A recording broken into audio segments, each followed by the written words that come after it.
घूमल फिरल सब हो जाई मुश्किल, घूमल फिरल सब हो जाई मुश्किल, चलत में देहिया जाई हारी ए भाई हो, जिंदगी के बोझ बा बुढ़ारी ए भाई हो, जिंदगी के बोझ बा बुढ़ारी ए भाई हो, जिंदगी के बोझ बा बुढ़ारी ए भाई हो, जिंदगी के बोझ बा बुढ़ारी।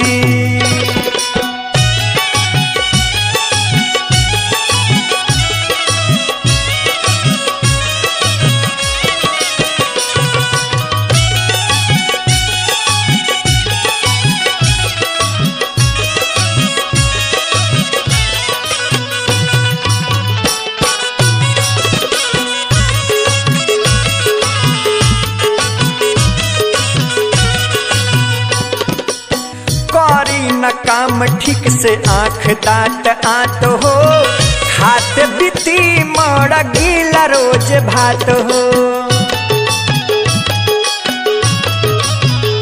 हाँ, करे न काम ठीक से आँख दाँत आत हो, खात बीती मर गीला रोज भात हो।